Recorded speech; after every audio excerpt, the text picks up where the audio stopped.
Missouri Valley is hitting the Halloween weekend with a few treats, while Mother Nature is playing a couple of tricks. This is KMVC News. I'm Cooper Bryant. And I'm Marina Diaz. For the second consecutive year, the end of October on campus looks more like the end of December. That's coming up. But first, it's the third consecutive week Missouri Valley COVID case count is in single digits. The current reported total stands at 4, representing 0.23% of the campus population. 3 of the 4 are continuing cases, meaning just 1 is new from a week ago. Missouri Valley's class schedule ends on November 18th. Finals are the 19th, 20th, 23rd, and 24th. They are no longer being kicked to the curb outside Greg Mitchell Field. Missouri Valley College students may have noticed an increase of fans this week. NBC updated their Spectator Policy. Head athletic trainer Vince Fedorowicz says the discussion to allow fans to athletic events begin this fall. Things are starting to kind of calm down a little bit. I know our active cases have gone down the past couple of weeks, so it played into the fact that we were discussing but we were deciding that, hey, listen, maybe we should bring some of the spectators back. We've seen some of the other places here in town allow spectators to their athletic events, and we kind of felt that being outside, socially distanced, wearing face masks, and doing health screenings for the people coming in would be just as safe as us having our athletes doing their regular health screening. Jordan Torbett is excited for the new policy to be put into effect, but does have her reservations about the changes. Coming from a larger family and being the youngest of 5, it'd be nice to have more tickets and not have to pick which one of my family members could come and visit me.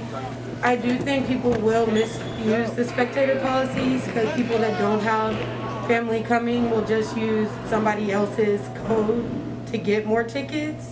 Douglas says having fans again will help boost the team spirit. We work so hard in the preseason and working out and workouts to, play the game. People celebrate wins with people, you're doing it for. Winning the game with no one there is just no fun. No fun at all. I need someone in there to brag to give me energy. The new policy gives athletes participating in the event a code for 2 tickets to give to family and friends. The code is used to redeem the tickets on valuableroll.com. Students and staff are now required to reserve their tickets as well. Tickets and the Campus Clear app are required for entry. Missouri Valley College is home to numerous organizations and offices that rely on donations. KMVC's Shay Wilson reports on how COVID is affecting their donation plans. Many services on campus, like Thor's Pantry, are donation-based. While its recent switch in coordinators, Thor's Pantry is unsure where to receive their donations from due to COVID. During COVID, it's been a little tricky just because, one, we just started taking over Thor's Pantry, so we're still in the process of figuring out who our donors are. We have a general idea, but we're still trying to make calls and see what we can have them donate. So we're hoping that everything goes smoothly when we try to get our donations. The Office of Institutional Advancement also relies on donations, many from alumni, to, as the name suggests, advance the university. Vice President of Institutional Advancement, Eric Sappington, says, donations made to MVC the first 3 months of this fiscal year is in line with the last 5-year trend. The largest impact COVID-19 has made on this office is taking away the ability to interact with alumni and friends of the college. Being a closed campus has made receiving donations, whether food or currency, difficult to reach. Shay Wilson, KMVC News. Donations made to Thor's Pantry allow students to eat outside of the cafeteria hours at no cost. Donation opportunities like the Guardian Fund are available online through moval.edu. Trick-or-treating. For many, this means candy and sweets, but for the Missouri Valley College Wrestling Program, it means something a lot more important. For the last 11 years, the Missouri Valley Wrestling Program has collected canned goods on Halloween for the children in need at local elementary schools. This came about because my wife is a principal in the elementary system, and she came home and was kind of distressed one afternoon about how there were so many kids that just only ate at school. They didn't have things at home, and it kind of struck a chord, and I decided, well, maybe this is a way we could help. But just like everything else in 2020, COVID-19 threatens to interfere with the canned goods drive this year, at a time when Mockholt says that the kids might need it the most. We can't do what we've normally done and go house to house. I just don't think it's a good idea. You know, right now I can't give you a definite of what we're doing. We want to try and do something. We're just not really 100% sure about how we're going to accomplish it, but we need to get it done because obviously the kids can use the help.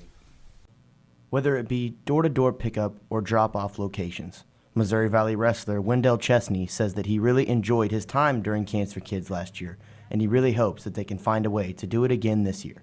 The Can for Kids thing was a great thing for everyone in the community, and it made a really big positive change in the city of Marshall. The team and the community are exploring all options to pull off the Cans for Kids drive this weekend. In a time when every donation may be more crucial, COVID-19 has made sure that all donations are a little more sweet.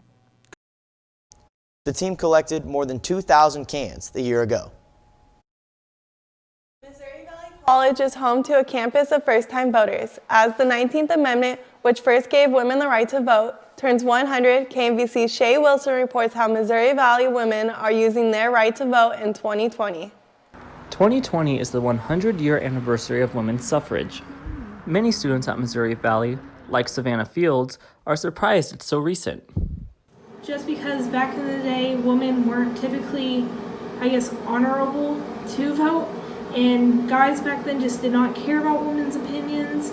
With 2020 being election year, the fight for equality has been a major role in presidential campaigns. We're very fortunate enough this year to be in a time period which everybody kind of considers women's opinions vote, because it truly means a lot to not only the country itself, but I believe women could be a huge factor into what our future could totally look like. So the one thing that always kind of jumps out at me whenever I think of women's suffrage is my grandmother was born the year women got the right to vote. Often, many people of younger generations, not just young women, don't vote because they think their vote doesn't matter. I'm very confused by that. But at the same time, I do understand, when I was younger, it was a lot easier for me not to get super passionate about or even really give a crap about politics. I didn't see how it really did affect me every single day. In many states, they have already allowed early voting. November 3rd is the National Voting Day. Shay Wilson, KMVC News. Polls will open at 6 a.m. on November 3rd. Voting precincts have early voting options available for those who cannot vote or want to minimize COVID risk on November 3rd.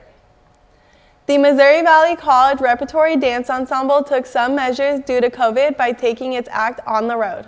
KMVC's Sakina Kamuro reports those measures impact not only how the dance was performed, but also the performers. Missouri Valley Repertory Dance Ensembles held a concert at Indian Foothill Skate Park on October 22nd to 24th. Dancers were required to take some measures while both practicing and performing due to COVID pandemic.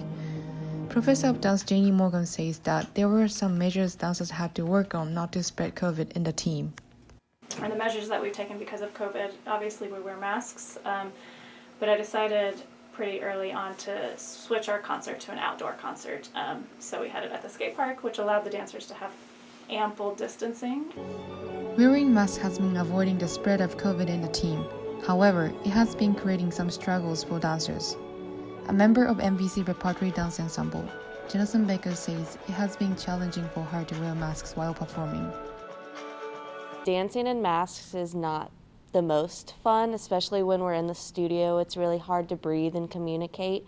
Once we were outside at the skate park, if we were more than 6 feet away, we were able to take them off, but it's still hard to go full out because breathing is very difficult. And it's hard to show your emotions while you're dancing. MVC dancers keep working on their performance following policies to avoid the spread of COVID. Sakina Kamuro, KMVC News.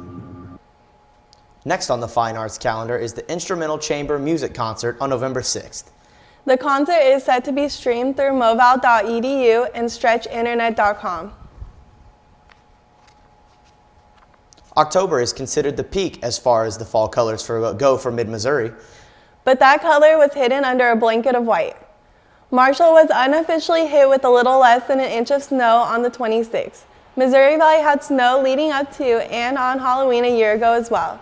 The National Weather Service is forecasting this to be a cold week on campus, but temperatures are supposed to be closer to Marshall's average high of 61 by Halloween. We'll see if this weekend is a treat or not. And that's KMVC News for this week. I'm Marina Diaz. And I'm Cooper Bryant. Thanks for watching.